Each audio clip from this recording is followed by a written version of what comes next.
Tuesday night. I got to shut off my speaker. There we go. Welcome into the Bullpen with Adam the Bull, brought to you by Bet Rivers. You see him there from the Ultimate Cleveland Sports Show, Mikey McNuggets. We've got huge news.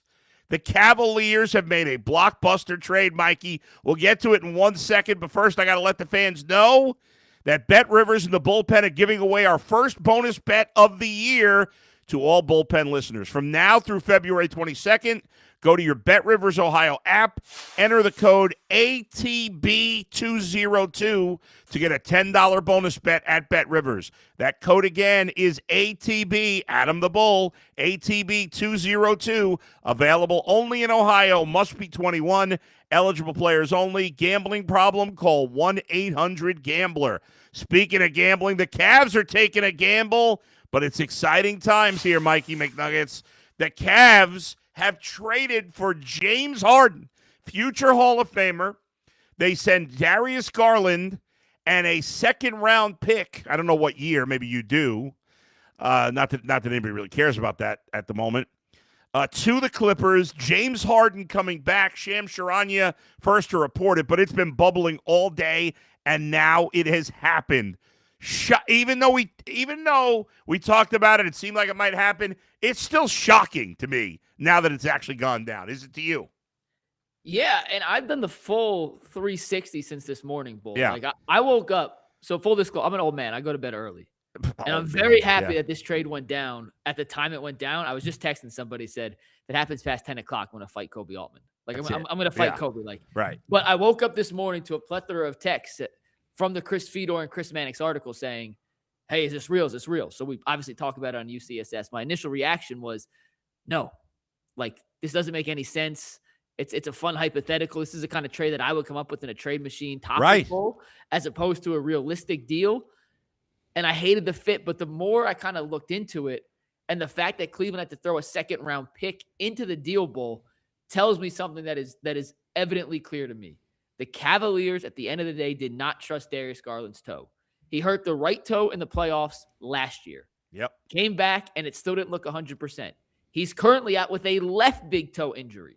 So now you have a shifty, undersized point guard whose best asset on the basketball court is ability to stop and start on a dime, who now is not only struggling to push off with his right foot, but is struggling to push off with his left foot. He was supposed to be reevaluated in 7 to 10 days when he hurt his left toe. It's been over 2 weeks, and we have yet to get an update on that. So to me, that says they didn't trust his toe to be ready. And although James Harden is a flawed player, does not have the playoff track record you want, he's reliable. He's durable. The only time he doesn't play, Bull, is when he says, I don't want to play tonight because I'm quitting on my team. That's literally the only time when James Harden doesn't play. Yeah. The playoff series, with the Donovan Mitchell decision impending this summer, the Cavaliers felt more confident that they could count on James Harden in some capacity in the playoffs over whatever version of Darius Garland will be available to them. Whether he's 30% because both toes are still hurt, or whether he's 100%, they were not willing to take that gamble with the overall arching theme of, we need to have a deep playoff run or we could lose Donovan Mitchell. So I talked myself fully into this. Yeah. It's funny because if you would have told me like James Harden a couple of days ago, I'd have been like, James Harden, come on. I've never been a big fan. You mentioned it. We all know his history in the playoffs. Not that he's never had good games, but overall, compared to most superstars in this era, he's probably been the worst performer in the postseason. That being said, the bottom line is that Donovan Mitchell's getting antsy. Donovan Mitchell is at the back end of his prime, right? He doesn't have that many more elite years left, probably. And eventually he's going to start to decline here. Not everybody's LeBron. So in his mind, he's like, well, I'm not going to stay with the Cavs if I'm not getting enough help.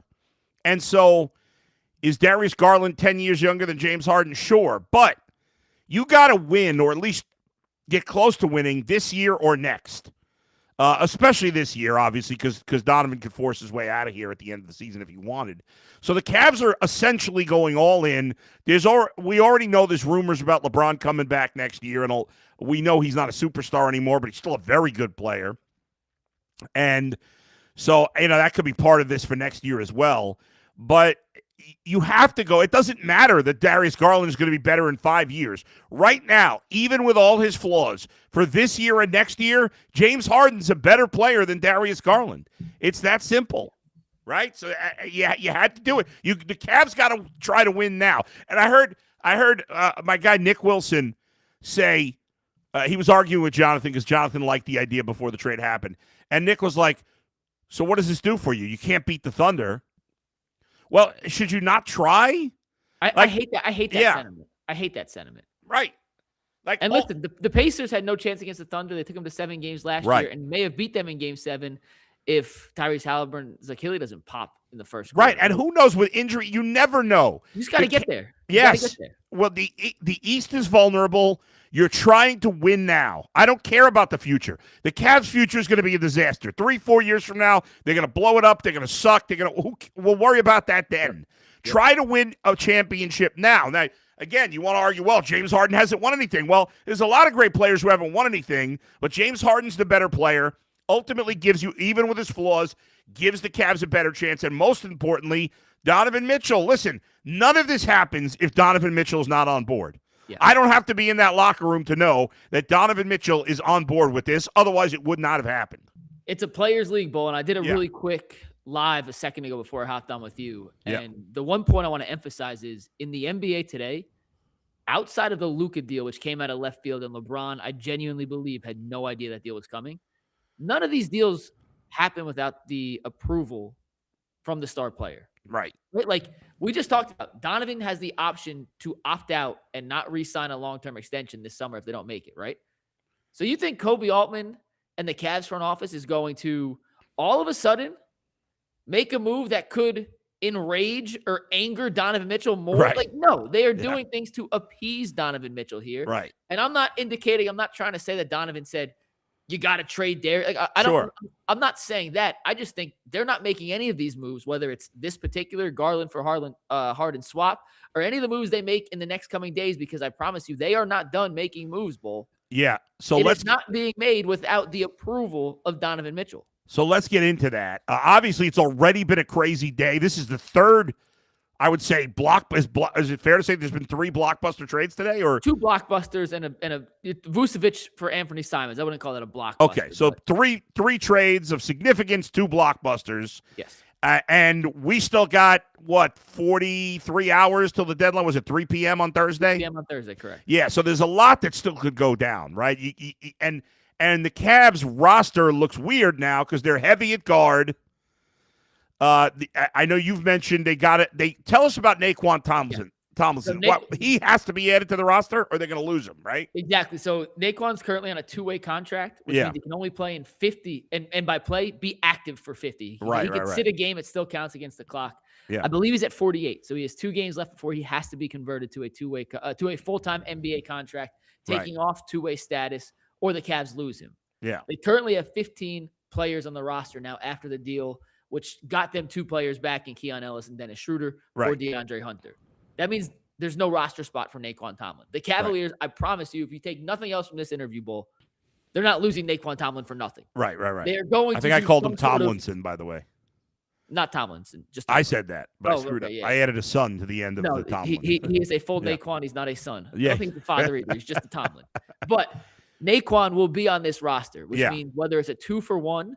Yeah. The other interesting part of the trade for Harden is they gave up a second-round pick, Bull. I don't know which second-round pick it is, but the Cavs only have 3 tradable second-round picks. Now they have 2. Their assets to make other moves is incredibly more difficult now with the fewer picks they have, which means I think it's more likely now that you see a 2-for-1 deal. It's going to be, and my guess is we're going to see Craig Porter Jr. attached to Lonzo Ball as the sweetener to dump his salary, as opposed to attaching a second-round pick or 2 second-round picks. To which team, I'm not sure. There aren't a ton that can take on that kind of salary, but what if, in a hypothetical world, Bull, the Cavs traded Lonzo and Craig Porter Jr. to Utah for Kevin Love, and that saves them some money?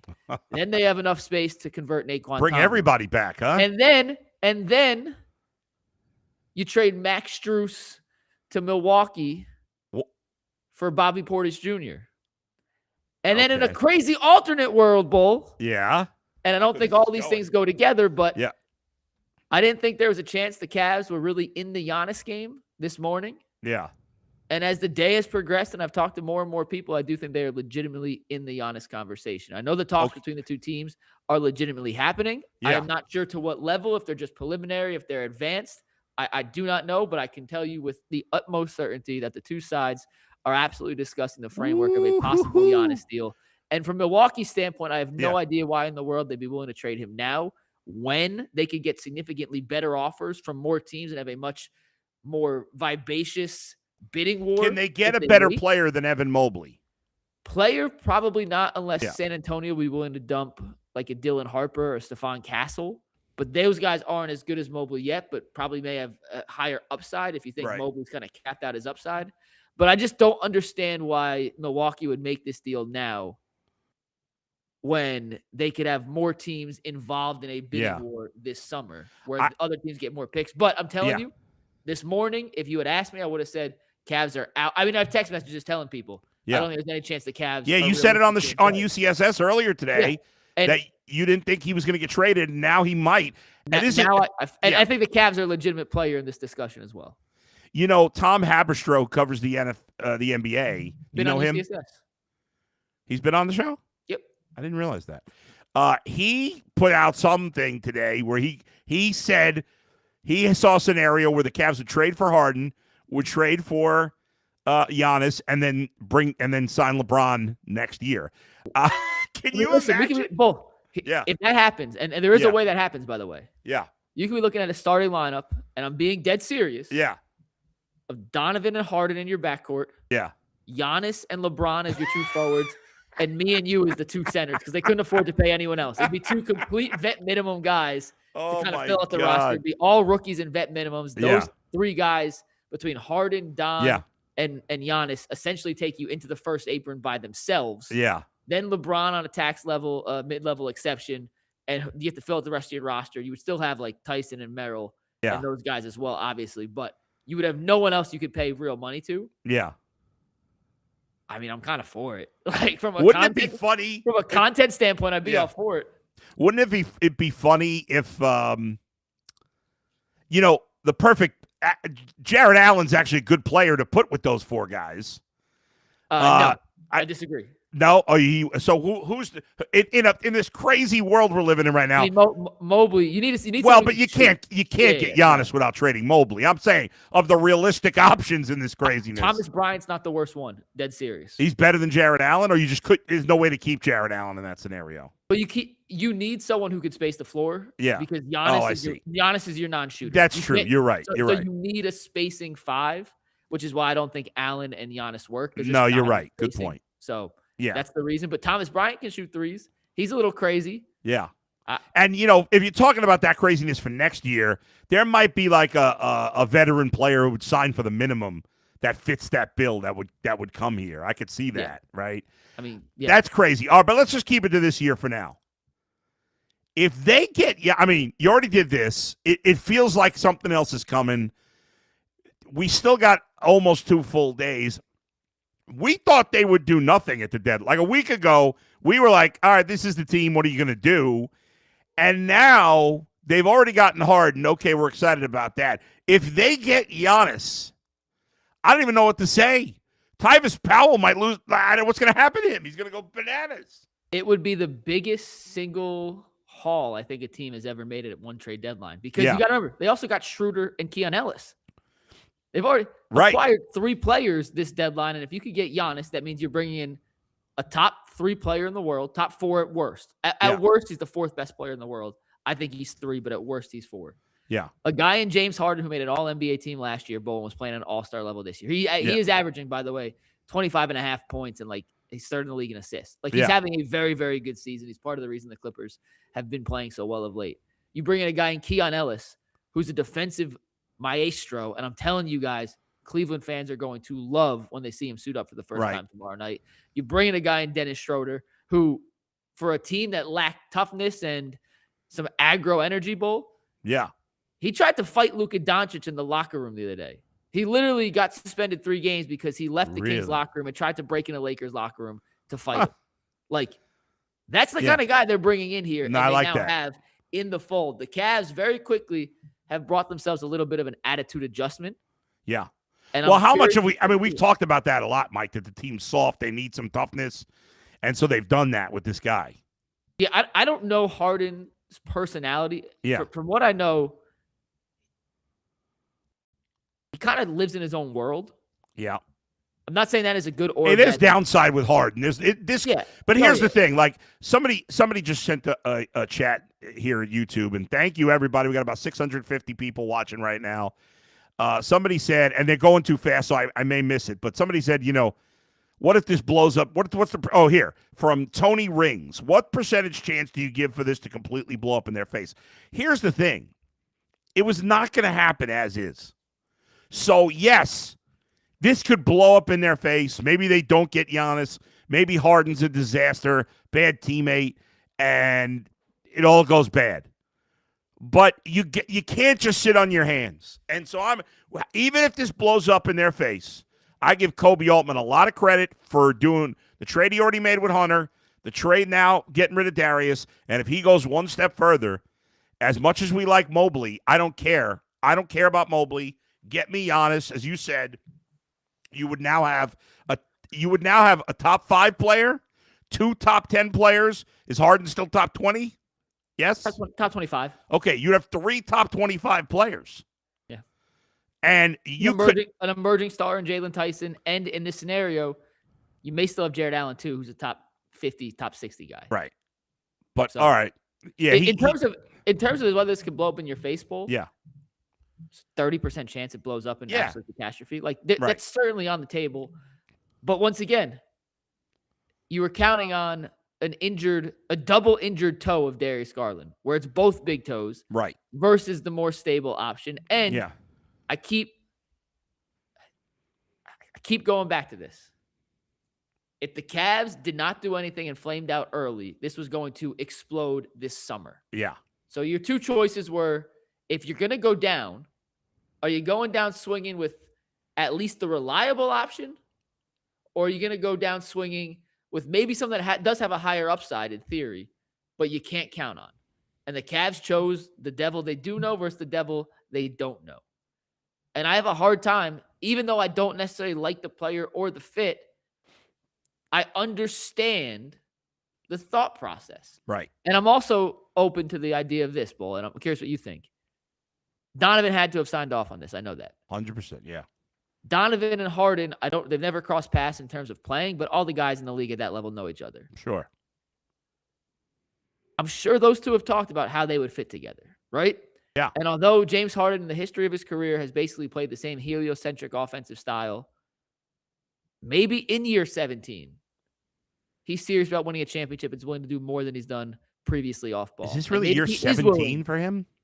Year 17, yeah. Wow. I didn't realize it was that many. And maybe he is willing to defer a little bit to Donovan Mitchell and do some of the other stuff to kind of fit the offensive system they've built here. They're going to change it and tweak it a little bit because now you have James Harden. He has a unique skill set. But maybe at this stage of his career, he's past, I need to be the guy, right? And if he is, and once again, I'm hesitant to see if I'll buy into it, but if he is, then this could be a beautiful marriage. I'm still skeptical it's going to happen, but yeah, year 17, at some point you think, maybe it's time. Man, this is wild. And obviously, as more news breaks, it sounds crazy to say it, but if the Cavs are somehow able to get Giannis, which we never would have thought was possible, if that actually happens, we're all going to lose our minds. It's a different vibe now. I was so bored by the Cavs, and now even with Harden, I'm excited to see what it looks like. I'm excited. I'm usually not excited to watch the Cavs play in February and March, but now I'm excited to watch them play. And if they get Giannis, I know he's banged up right now, but that takes it to a whole nother level. They'd be the number one team in basketball, the number one story to watch over the last 35 games of the season. And it stinks that their game doesn't tip off till 10:30 tomorrow night. Oh, yeah. Yeah. I have to stay up. They're playing the Clippers. Yeah. Like James Harden could be in a Cavaliers uniform tomorrow night because they're playing the Clippers. Yeah. I usually go to bed at 10 o'clock. I'm going to stay up till 1 o'clock tomorrow. You think he's going to play tomorrow? He's got to pass a physical, but he's already there. So there's no travel involved. So sure, you could pass physical in the morning and play. Yeah. I don't know if I'd bet on it, but Keon Ellis and Schroeder are making their debuts tomorrow night. Yeah. Michael Shupska says, I've watched practically no Cavs in the last month, and you better believe I'm tuning in when Harden suits up. So can I give you one more insight? And then, please. Whatever you need. So I know a coach who worked with James Harden at a previous stop in his career. And he was giving me a little lowdown on Harden this morning. Yeah. A couple of things he said. He said he's a hard worker. He works out on his own, but he's a hard worker. You never have to question. He does some silly stuff off the court. Yeah. You never have to question the work he puts in. He said he's the best passer he's seen outside of Jokic. The single best, and he's been around some really, really good point guards, Bull. Yeah. And he said he's going to make Jared Allen and Evan Mobley significantly better. That's the one thing he could not emphasize enough. He goes, if you're trying to get the best out of your bigs, there's not a better guard to pair them with than with James Harden. Nobody runs a pick and roll. This is according to an current NBA head coach or NBA coach. Yeah. Nobody runs the pick and roll better and more intelligently than James Harden does. The way he can read a defense, the way he can see. And the Cavaliers don't run a ton of pick and rolls.